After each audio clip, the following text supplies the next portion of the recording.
Pemirsa, kita akan ajak diskusi Pak Samuel Huta Barat, ayah almarhum Brigadir Yosua, untuk merespon penetapan tersangka terhadap Irjen Pol Verdi Sambo. Selamat malam Pak Samuel.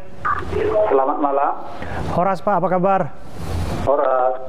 Ya, Pak Samuel, saya tidak tahu dengan Anda, tapi berbicara dengan Anda pun saya merasa agak sedikit terharu dan merinding, Pak. Apalagi mendengarkan Verdi Sambo ditetapkan sebagai tersangka, yang mana tadinya ada skenario yang di setting begitu bahwa ini semua bukanlah pembunuhan. Ternyata sudah mulai terungkap. Komentar keluarga. Komentar kami selaku keluarga merasa terkejut atas diumumkan Pak Listio Sigit tadi bahwa Pak Verdi Sambo terlibat dalamnya ataupun termasuk aktor utama yang memerintahkan Baradae untuk menembak anak kita. Kami dari awal tidak menyangka bahwa beliau terlibat di dalamnya. Ya, artinya keluarga sama sekali tidak menyangka bahwa yang mengotaki pembunuhan ini adalah atasannya sendiri, Pak Verdi Sambo? Iya, kami tidak menyangka.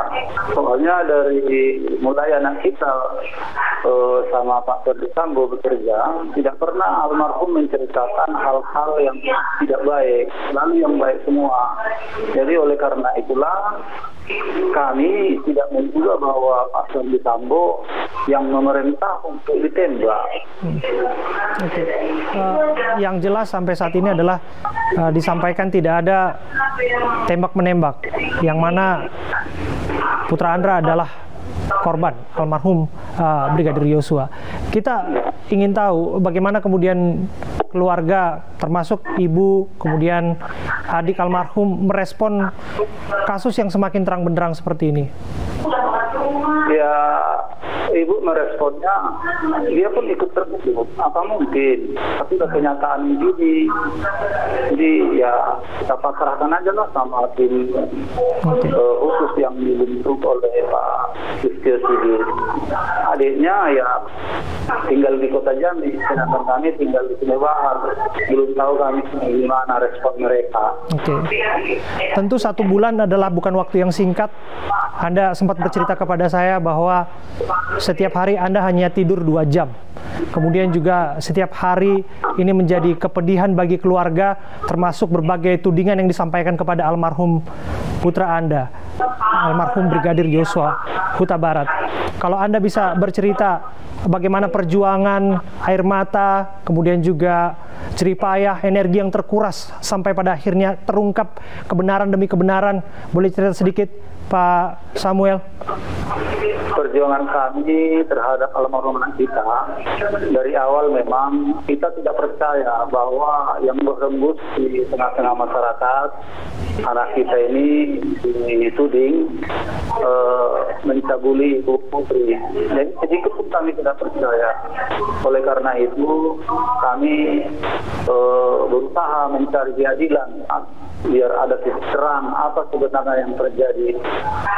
Sampai saya ke Jakarta yang diundang oleh Dewan Tubuh atau Marta Huta Barat untuk mengungkap ini semua. Saya berterima kasih sama Dewan Tubuh kami ada di Jabodetabek yang begitu mensupport agar kasus ini terbuka secara transparan.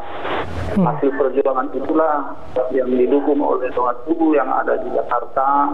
Boleh kami menemui Pak Mahfud MD di kantornya dan diterima kami dengan baik. Puji syukur sama Tuhan, apa usaha kami semua dengan tim lawyer kita, Bapak Kamarudin Simanjuntak, yang begitu getol untuk mengungkap kasus ini, ya membuahkan hasil yang begini. Pak Samuel, sebagaimana yang pernah saya sampaikan dalam pertemuan kita sebelumnya, posmaroham hasitongan naing tardas, artinya kebenaran secara perlahan akan terungkap.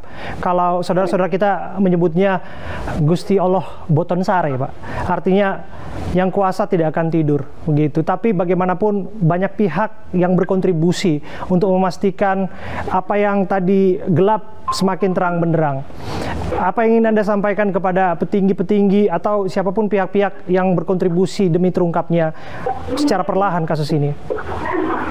Pertama sekali kami mengucapkan terima kasih kepada Bapak Presiden, Bapak Joko Widodo, yang begitu merespon ataupun memerintahkan Kapolri secara berturut-turut 3 kali. Dan begitu juga kepada Bapak Menko Polhukam, Bapak Mahfud MD, yang begitu menerima kami atas kunjungan ke kantornya dan menampung semua keluhan-keluhan saya khususnya, dan beliau menampung semua aspirasi. Begitu juga kepada Bapak Listio Sigit, Bapak Kapolri, kami mengucapkan terima kasih atas ketekunannya, atas siang malam beliau bekerja dan memerintahkan dan membentuk tim khusus yang begitu bekerja siang malam agar terungkapnya permasalahan ini. Ya. Kami sangat mengucapkan terima kasih. Ya, tentu tak mudah. Dan suara publik itu juga faktor yang sangat berpengaruh tentu saja. Netizen, kemudian juga pemirsa, termasuk media yang secara terus-menerus menyoroti jalannya kasus ini untuk dibuka secara transparan begitu, Pak Samuel. Mengingat bahwa sedikitnya ada 31 anggota kepolisian yang disebutkan tadi, saya bisa jadi salah, tapi saya dengar demikian tadi, yang berusaha untuk mempengaruhi kasus ini tidak terbuka begitu ya, dan sedikit demi sedikit faktanya kemudian terbuka. Pak Samuel, ini belum semua terbuka. Kita tahu juga motifnya belum disampaikan. Apa yang ingin Anda sampaikan mengenai motif yang harus dibuka? Kita kutip tadi pemberitahuan Bapak Kapolri bahwa motif peristiwa ini masih dalam penyelidikan. Ya, kita tentu bersabar menunggu kerja keras tim yang dibentuk oleh Pak Listio Sigit. Kita harus bersabar apa sebenarnya motif di balik ini semua. Oke. Kemudian saya akan bertanya mengenai surat yang disampaikan oleh Barada Richard Eliezer. Ini pertanyaan terakhir saya, bahwa ada permintaan maaf yang disampaikan kepada pihak keluarga. Yang bersangkutan juga sudah kita dengar bersedia menjadi justice kolaborator untuk mengungkap siapa-siapa saja orang-orang besar yang barangkali terlibat di balik skenario, di balik perancangan pembunuhan almarhum Brigadir Nofriansah Yosua Huta Barat. Apakah dari lubuk hati Anda yang paling dalam memaafkan apa yang dilakukan Richard Eliezer? Ini kaitannya dengan perbuatan yang diakui oleh yang bersangkutan, tapi kemudian dia meminta maaf dan dia mau bekerja sama. Secara fisik, surat yang sampai kepada kami belum ada. Cuman lawyer kita mengirim foto surat belasungkawa, bukan surat permintaan maafan, surat belasungkawa. Kami keluarga besar, mulai anak kita Yosua meninggal, pintu rumah, pintu hati kita terbuka untuk semua orang, ucapan-ucapan belasungkawa atas permintaan maaf di Bradee. Tangan kita biarpun melalui lawyer belum ada sampai. Ya, dibuka pintu lebar-lebar, dan apa yang sudah dilakukan, setidaknya pengakuan yang bersangkutan kepada almarhum anak Anda itu dimaafkan. Meskipun demikian proses hukum tetap berjalan. Saya sekali lagi merinding dan terharu mendengarkan Anda memaafkan salah satu pelaku, tapi bagaimanapun kita akan lihat bagaimana jalannya proses hukum yang akan berlangsung ke depannya. Terima kasih saya panggil Pak Tua biasanya. Pak Samuel Huta Barat, sampaikan salam kami untuk keluarga di rumah.